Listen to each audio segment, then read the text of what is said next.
자, 5월 가정의 달을 맞이해서 지난주 어린이주일 마가복음 10장 13절부터 16절까지 어린아이와 같지 않으면 결코 천국에 갈 수 없다 말씀드렸고, 그 어린아이는 파이디오, 갓난아이를 얘기했다라고 말씀드렸습니다. 오늘은 어버이주일입니다. 5월 8일 어버이날이기도 하고 또한 어버이주일이기도 합니다. 그래서 오늘 어버이주일을 맞이해서 어버이주일 하면 딱 떠오르는 말씀 중에 한 말씀이 바로 에베소서 6장 1절부터 4절 말씀일 겁니다. 많은 교회에서 오늘 이 말씀을 가지고 또한 설교할 것이라 생각되는데, 어버이주일 하면 딱 떠오르는 말씀인 6장 1절부터 4절 이 말씀을 통하여서 우리가 이 어버이주일에 기억해야 될 것이 무엇인지, 내가 점검해야 될 것이 무엇인지에 대해서 같이 생각해 보도록 하겠습니다. 이 말씀 역시 지난주에 어린이주일 말씀과 마찬가지로 많이 들었고 많이 익숙하기 때문에 그냥 우리는 이런 말씀이구나 라고 익히 읽었겠지만, 사실 이 말씀은 굉장히 많은 질문들을 우리에게 던져주고 있는 그런 말씀입니다. 많은 의문점이 있는 그런 말씀인 것입니다. 오늘은 총 3단계에 거쳐서 말씀을 나누겠습니다. 첫 번째는 6장 1절부터 4절 말씀을 읽은 우리 독자로 하여금 드는 의문점 4가지를 같이 나누고, 오늘 말씀을 한 절 한 절 보면서 오늘 말씀에 숨겨져 있는 본뜻이 무엇인지를 보고, 그리고 이 말씀을 어떻게 우리에게 적용할 수 있는지에 대해서 생각해 보도록 하겠습니다. 첫 번째로 오늘 말씀을 통하여서 우리가 갖게 된 질문들 4가지를 우리 한번 생각해 봤으면 좋겠습니다. 첫 번째 질문은 이것입니다. 오늘 말씀은 쉽게 얘기해서 자녀들이 효도하라 라는 의미일 것입니다. 그런데 사실 기독교에서만 효도가 있는 것은 아닙니다. 다른 타 종교에서도 효도를 가르칩니다.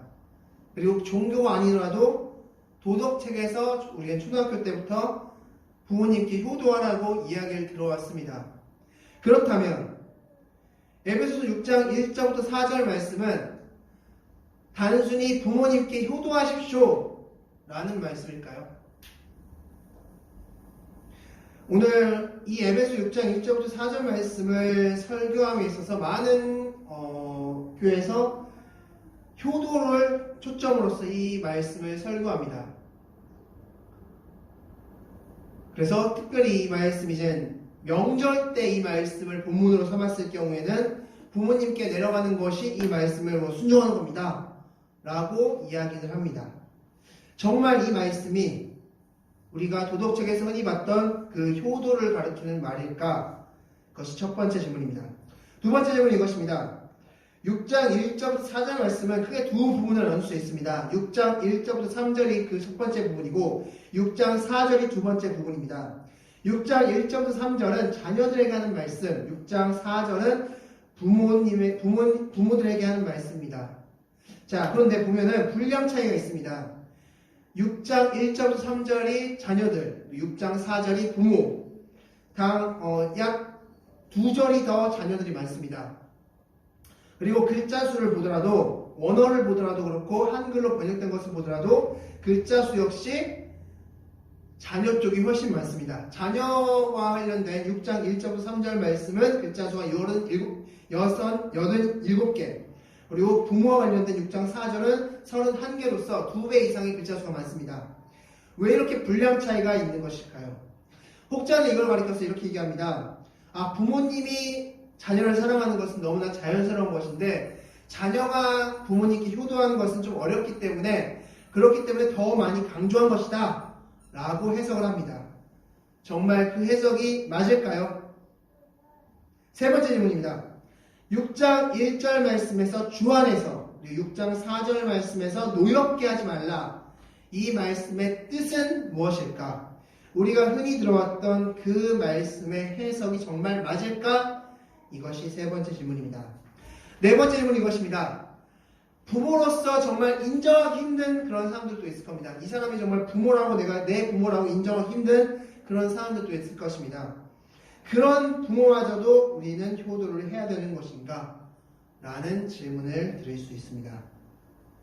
오늘 6장 1절부터 4절 이 말씀을 우리가 하나하나 살펴보면서 정말 이 말씀이 말하고 있는 것은 무엇인지를 같이 생각해 보고 여러분께 제가 드렸던 이 질문에 대한 답변을 스스로 한번 찾아가 보시기 바라겠습니다. 자, 먼저 6장 1절 말씀 같이 읽겠습니다. 6장 1절입니다. 다 같이 읽겠습니다. 시작! 자녀들아 주 안에서 너희 부모에게 순종하라. 이것이 옳으니라. 아멘.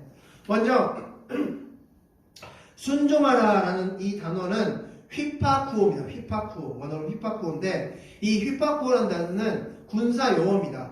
그래서 군인이 밑에 있는 사람이 위에 있는 사람에게 순종하는 것, 그것을 쓰는 단어로서 이것은 굉장히 강력한 그런 명령조의 언어가 바로 휘파쿠오입니다. 그래서 자녀들아 주 안에서 너희 부모에게 순종하라 했을 때 이 순종하라는 것은 군인들이 위에 상사에게 순종하듯이 그렇게 순종하라라는 뜻을 가지고 있습니다. 그리고 두 번째 옳으니라라고 번역되어 있는 이 부분은 원어로 디카이오스입니다. 디카이오스인데 이 디카이오스라는 뜻은 뭐냐면 올바르다라는 뜻을 가지고 있습니다. 올바르다. 이 디카이오스가 쓰인 또 다른 인용구가 있다면 바로 창세기 나옵니다. 즉 창조 질서에서 그것이 올바르게 정착되어 있을 때 디카이오스를 썼습니다. 그러니까 이 디카이오스라는 것은 창조 질서에 맞춰서 너희가 효도하는 것은 디카이오스 창조 질서에 올바르다라는 의미를 담고 있습니다. 자, 이렇게 봐서는 우리가 도덕책이나 다른 타 종교에서 말하고 있는 그런 효도의 개념과 일치하는 것으로 보여집니다. 그런데 기독교에서는 딱 한 가지가 더 추가됩니다. 성경에서는 바로 주 안에서입니다. 주 안에서. 너희가 부모님께 순종하고 이것이 옳다라고까지는 얘기했는데 이것이 주 안에서 하라라고 말씀하고 있어요. 주 안에서.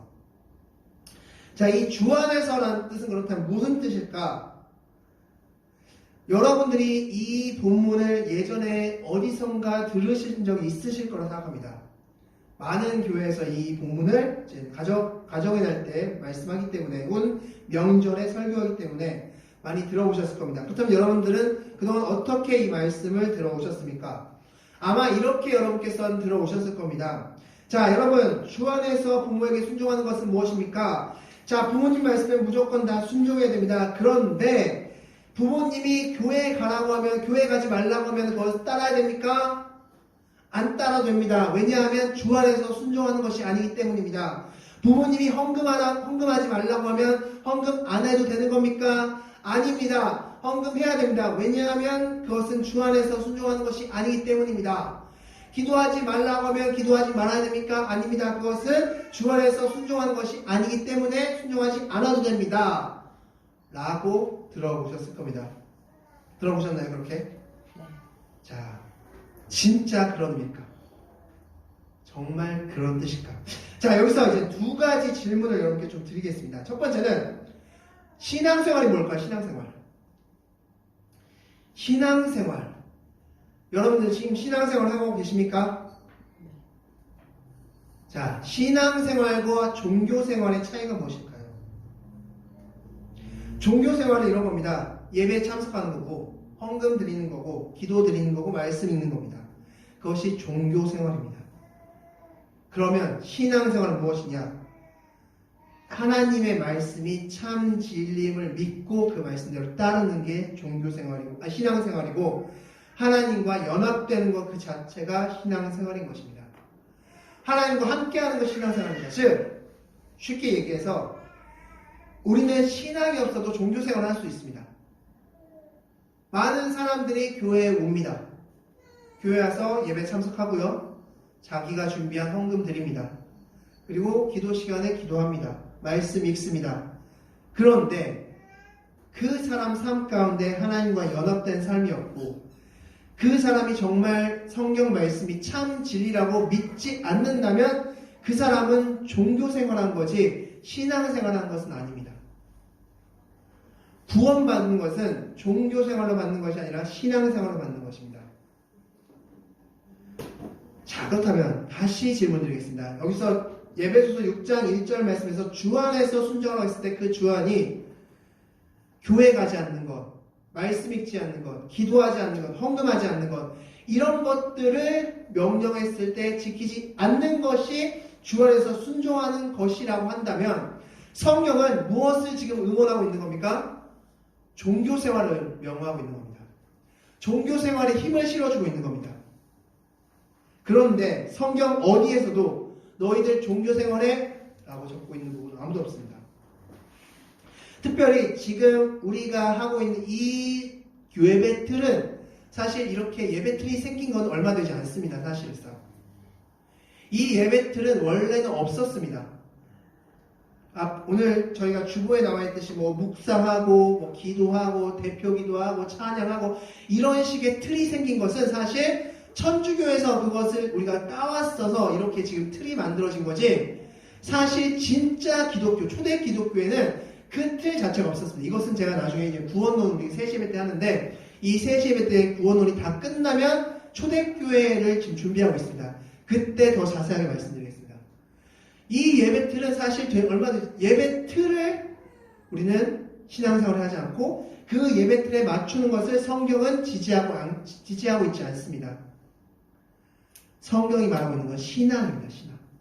자, 그렇다면 두 번째 질문입니다. 주 안에서 순종하라고 했을 때 이 그렇다면 주 안은 도대체 무엇일까? 이 주 안은 바로 주님 안에서, 더 정확히 말하면 주 사랑 안에서입니다. 주 사랑 안에서. 여러분, 주 사랑이 무엇입니까? 주님의 사랑이 무엇입니까? 바로 하나님 사랑이죠. 네, 바로 복음입니다. 복음. 여러분이 왜 지금 예배에 참석하고 계십니까? 하나님이 여러분을 사랑하셔서 여러분을 죄 없다고 인정해 주셨기 때문에 지금 예배에 참석하고 계신 겁니다. 제가 지금 여기에 왜 설교하고 있습니까? 왜 앞에 서 있습니까? 제가 엄청 깨끗해서입니까? 이번 한 주 동안 죄를 안 졌습니까? 아니죠. 그럼에도 불구하고 내 회개 기도와 하나님께 나오고자 하는 그 마음과, 그리고 하나님께 붙잡히고 하지 않은 그 마음이 있고, 그리고 하나님께서 그것을 보셔서 너 죄 없다, 예수 그리스도를 너가 믿음을 통해서 내가 너 죄 없음을 인정해 준다, 칭의해 준다라고 했기 때문에 지금 제가 앞에 있는 것입니다. 우리 모두는 마찬가지입니다.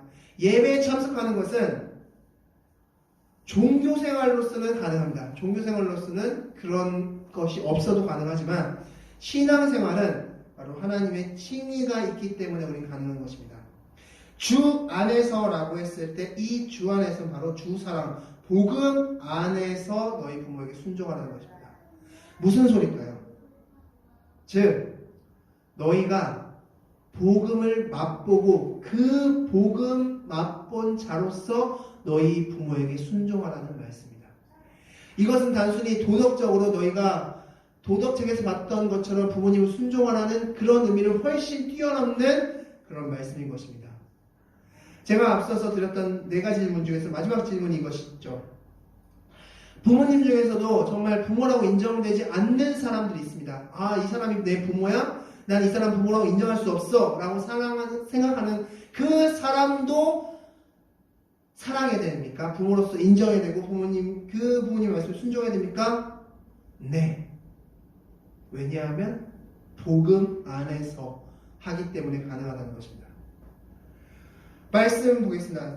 말씀 제가 읽어드릴게요. 잠언서 10장 12절 말씀이나 베드로전서 4장 8절 말씀 보면 이런 말씀이 적혀 있습니다. 사랑은 모든 것을 가리운다 라고 말씀하고 있습니다. 사랑이 있으면 그 하나님의 사랑을 받은 자는 모든 것을 가리우는 힘을 갖는다 라고 말씀해주고 있습니다. 우리가 그렇기 때문에 성경에서 주 안에서 부모님에게 순종하라고 한 이유는 무엇이냐면, 인간적으로 생각했을 때는 부모님께 순종하기가 힘듭니다. 인간적 도덕책에서 봤던 것처럼 순종하기에는 부모님께 순종하기 힘들지만 너희가 주 안에서 복음 안에서 순종한다면 충분히 가능하다 라고 말씀하고 있는 것입니다. 1만 달란트를 탕감받았기 때문에 너희가 가능하다라고 말씀해 주고 있는 것입니다. 그래서 6장 1절 말씀, 이 6장 1절부터 4절 이것은 도덕책에서 봤던 다른 타 종교에서 말하고 있는 그런 부모님께 효도하십시오, 순종하십시오의 개념을 훨씬 뛰어넘는 것입니다. 왜냐하면 여기엔 무엇이 들어있기 때문입니까? 복음이 들어있기 때문입니다. 여러분이 누군가를, 부모님뿐만 아니라 누군가를 사랑할 때 그 사랑할 수 있는 힘은 무엇입니까? 복음입니다. 여러분이 예수님이 여러분들을 얼마나 사랑하는지를 알면 사랑할 수 있고, 그 사랑을 조금이라도 모르면 사랑할 수 없는 것입니다. 에베소 6장 1절에 바울은 지금 그 말씀을 하고 있는 겁니다. 너희가 복음을 아니? 그럼 그 복음을 아는 것으로서 부모님께 순종해라 라고 말씀해 주고 있는 것입니다. 자, 그러면 이제 2절과 3절 말씀 같이 한번 읽겠습니다. 2절 3절 말씀 다 같이 읽겠습니다. 더 큰 게 지금 남아있습니다. 2절 3절 다 같이 읽겠습니다. 시작! 내 아버지와 어머니를 공경하라. 이것이 약속 있는 첫 계명이니 이로써 내가 잘되고 땅에서 장수하리라. 아멘. 자, 2절 말씀에 공경이라고 적혀있는 이 말은 티마오입니다. 원어로 티마오인데, 이 티마오다라는 뜻은 값을 치르다 혹은 올려다 보다 라는 말씀을 가지고 있습니다. 즉 부모님이 해주신 것에 값을 치른다 라는 의미를 담고 있습니다. 자, 그리고 값을 치른데 그 다음에 말씀 뭐라고 적혀있습니까? 이것은 약속 있는 첫 계명이다 말씀하고 있습니다. 자, 근데 생각해보면 이 지금 에베소 6장 1절부터 4절 이 말씀은 지금 바울이 옥중에서 적고 있는 건데, 이 말씀은 사실은 10계명에서 따온 말씀입니다. 정확히 얘기하면 10계명에도 분명히 부모님에 대해서 말씀합니다. 몇 번째 계명입니까? 5계명이죠. 5계명에 분명히 부모님에 대해서 말씀하고 있습니다. 그런데 재밌는 건 무엇입니까? 10계명에서 방금 말씀하신 대로 5계명입니다. 1계명이 아니라 5계명입니다. 근데 지금 바울은 이것은 약속 있는 첫 계명이다 라고 했어요. 첫 계명이다. 그렇다면 첫 계명 분명히 1계명을 얘기하는 것 같은데 왜 5계명인 부모님에 대한 공경을 1계명이라고 언급하고 있는 것일까, 바울이? 뭔가 착각했나? 바울이 뭔가 좀 착각했나? 라는 거 생각할 수 있습니다. 자, 먼저 하나님의 우리 10계명 말씀을 통과 연결되는 우리 3절 말씀을 같이 다시 한번 보겠습니다. 3절 말씀을 다시 한번 읽겠습니다. 시작! 이로써 내가 잘되고 땅에서 장수하리라 말씀하고 있죠. 자, 이것이 바로 10계명과 연결되는 부분입니다. 출애굽기 20장 12절 말씀 보면 내 생명이 길다고 말씀하고 있고, 신명기 5장 16절, 우리 10계명은 출애굽기 20장과 신명기 5장에 적혀 있는데, 출애굽기 20장 12절 말씀에서는 내 생명이 길리라, 그리고 신명기 5장 16절에서는 내 생명이 길고 복을 누리리라. 표현은 조금 다르지만 다 같이 잘되고 장수한다는 것을 말씀해 주고 있습니다. 자, 그런데 여기서 이제 중요한 질문을 지금 드리겠습니다. 잘되고 땅에서 장수하는 사람은 부모님입니까? 자녀입니까? 이로써 내가 잘되고 땅에서 장수하리라. 이 대상자는 부모님이 잘되고 땅에서 장수하는 겁니까? 자녀가 잘되고 땅에서 장수하는 겁니까? 네, 자녀입니다. 자녀. 이 부모님을 공경했을 때 내가 잘되고 땅에서 장수한다라고 말씀하고 있습니다. 즉 하나님이 부모님을 공경하라고 한 것은 누구에게 이득이 있기 때문에 공경하라고 한 것입니까? 자녀가. 하나님이 명령한 것은 그 사람에게 유익이 있기 때문에 명령한 것입니다. 예를 들어볼까요? 하나님께서 살인하지 말라고 말씀하셨습니다. 살인하지 말라. 지금 예수님의 말씀으로 말씀했을 때는 바로 누군가를 미워하는 것도 살인이라고 말씀하셨습니다. 누군가를 미워하지 말라는 겁니다. 쉽게 말하면. 왜 누군가를 미워하면 안 됩니까? 내 감정 아닙니까? 내 마음 아닙니까? 내 뜻 아닙니까? 내가 미워하고 싶으면 미워하는 것이 그 사람이 잘못했는데 내가 왜 미워하면 안 됩니까? 본인이 힘들기 때문이죠. 누군가를 미워한다는 것은 본인이 힘들기 때문에 하지 말라는 것입니다. 하나님께서 부모님을 공경하라고 한 것은 바로 자녀가 잘되고 자녀가 장에서 장수하기 때문에, 그렇기 때문에 하지 말라고 하는 것입니다. 이 3절 말씀은 바로 자녀에게 해당되는 말씀입니다. 그런데 이제부터가 중요합니다. 여기엔 또 다른 비밀이 숨어 있습니다. 자, 질문 하나 드리겠습니다. 10계명, 우리 10계명 너무나 잘 알고 계실 텐데 이 10계명은 자녀 중에서도 어떤 연령대에게 해준 말씀일까요? 출애굽기 20장과 신명기 5장에 나와 있는 그 10계명. 그 10계명은 어느 연령대에게 해당되는 말씀일까요? 자, 1번 10대, 2번 20대, 3번 30대, 4번 40대, 5번 50대. 몇 번일까요?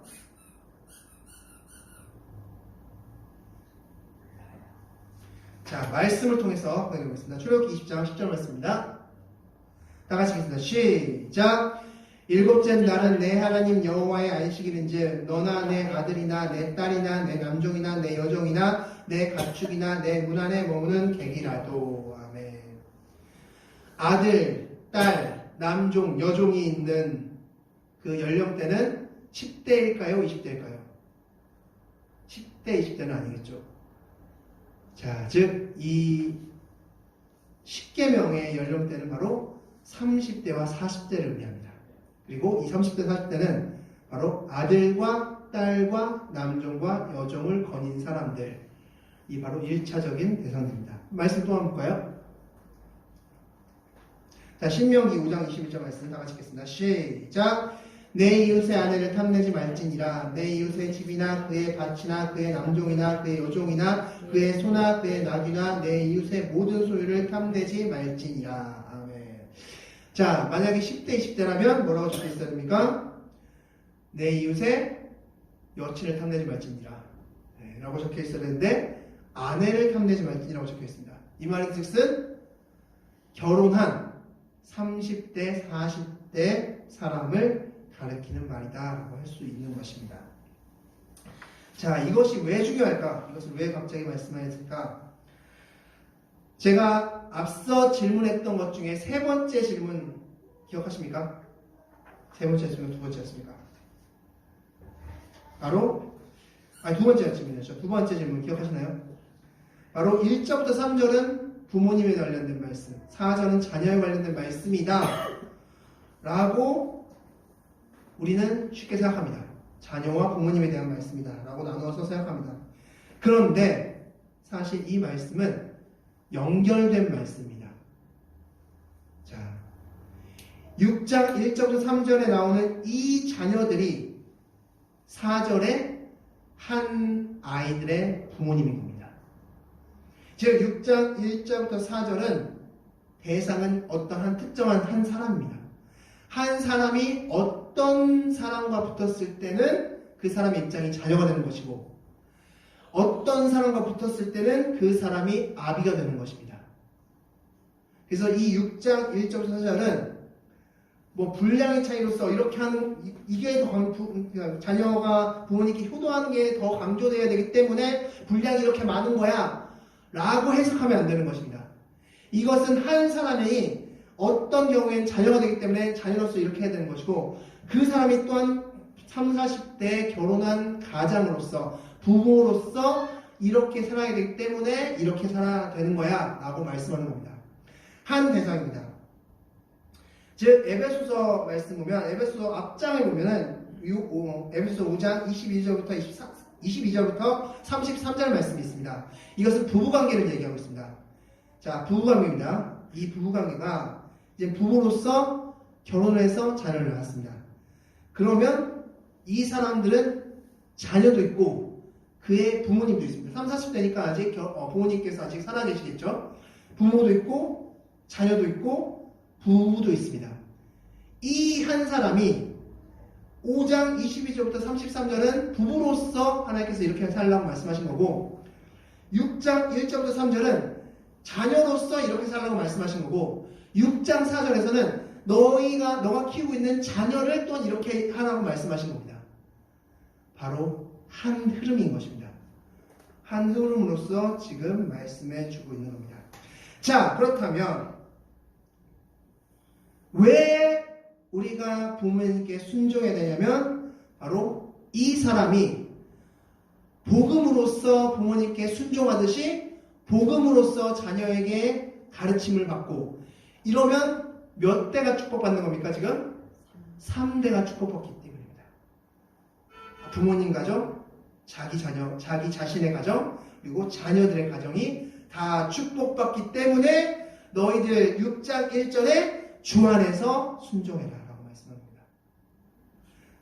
이게 바로 성경 에베소 6장 1절부터 4절, 더 정확히 얘기하면 5장 22절부터 6장 4절까지의 가르침인 것입니다.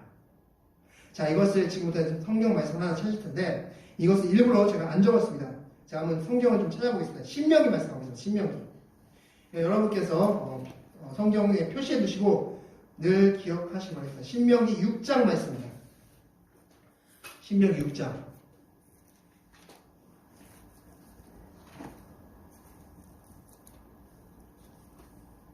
신명기 6장 1절부터 3절 말씀 다 같이 읽겠습니다. 신명기 6장 1절부터 3절 말씀입니다. 신명기 6장 1절부터 3절 말씀 다 같이 읽겠습니다. 신명기 6장 1절부터 3절 다 같이 읽겠습니다. 시작! 이는 곧 너희의 하나님 여호와께서 너희에게 가르치라고 명하신 명령과 규례와 법도라. 너희가 건너가서 차지할 땅에서 행할 것이니 곧 너와 내 아들과 내 손자들이 평생에 내 하나님 여호와를 경외하며 내가 너희에게 명한 그 모든 규례와 법령을 지키게 하기 위한 것이며 또 내 날을 장구하게 하기 위한 것이라.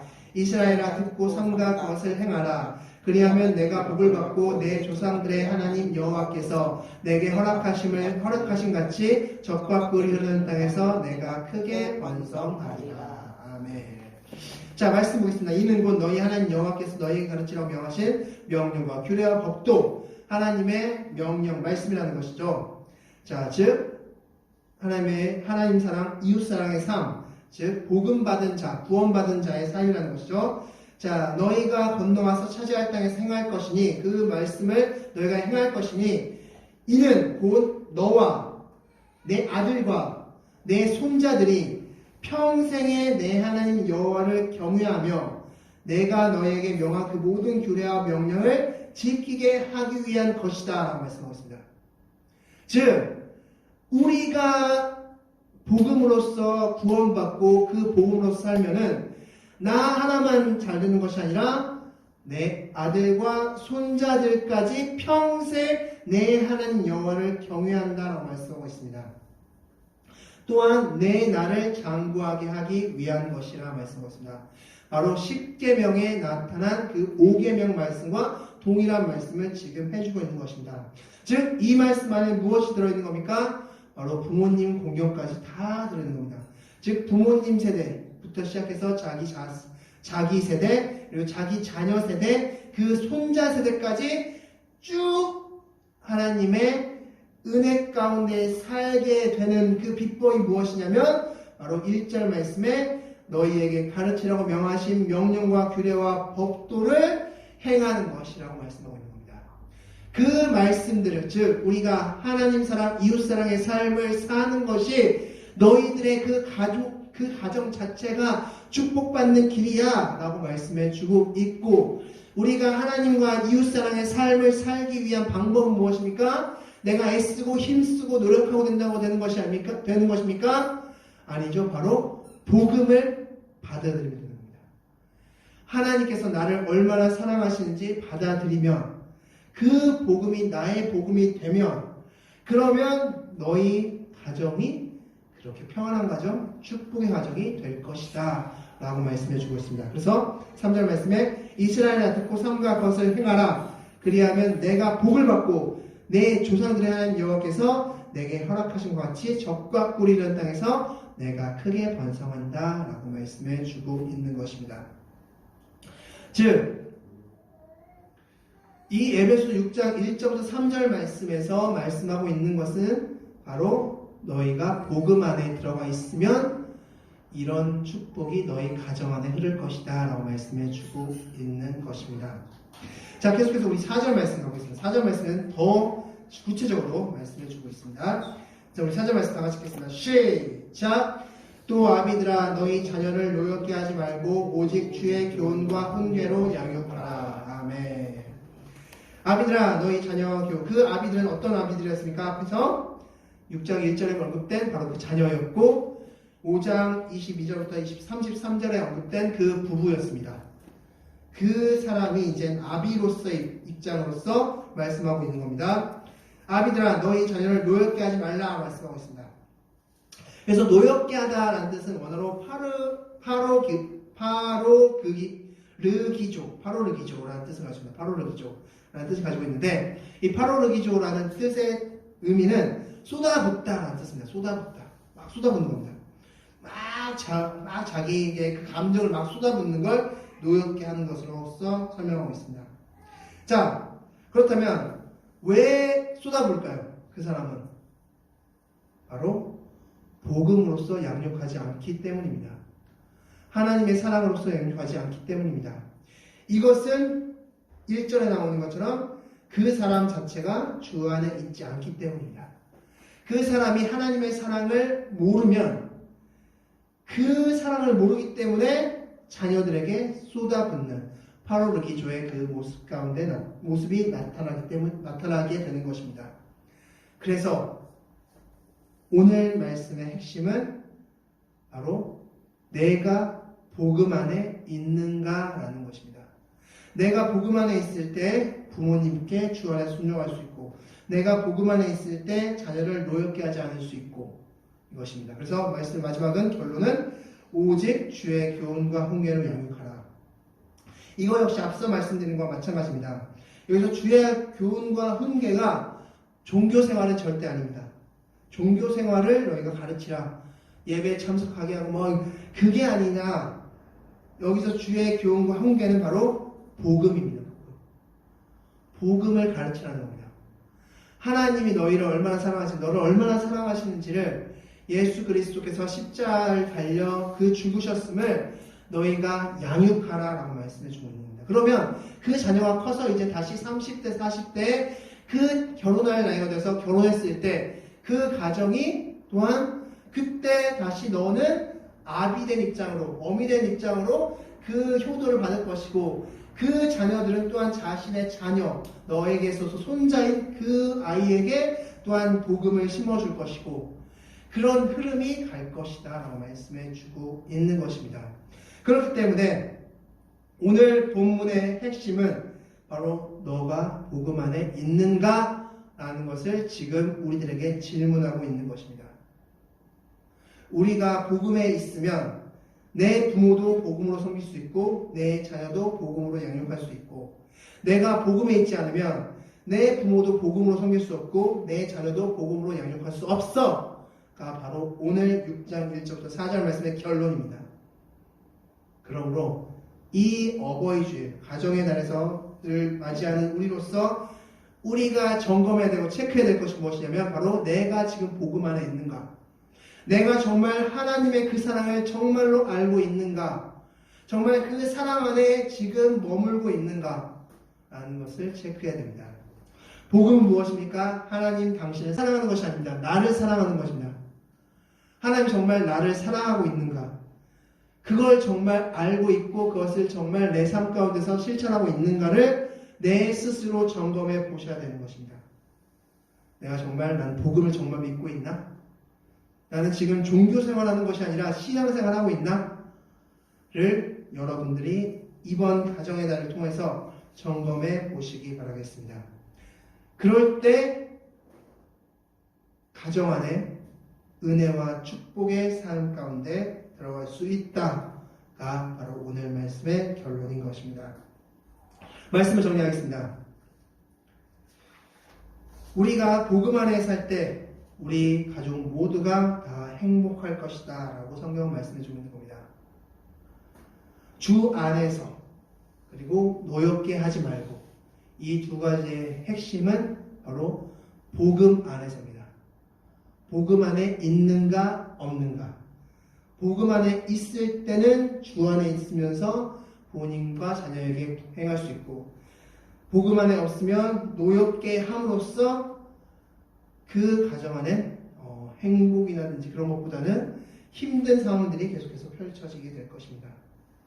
여러분 가정의 행복은 내가 복음 안에 있는가라는 것입니다. 내가 더 정확히 얘기하면 내가 하나님의 사랑을 정말 알고 있는가라는 것입니다. 성경은 계속해서 우리에게 말씀해주고 있습니다. 당신을 사랑하십니다. 하나님은 당신을 사랑하십니다. 끊임없이 이야기하고 있습니다.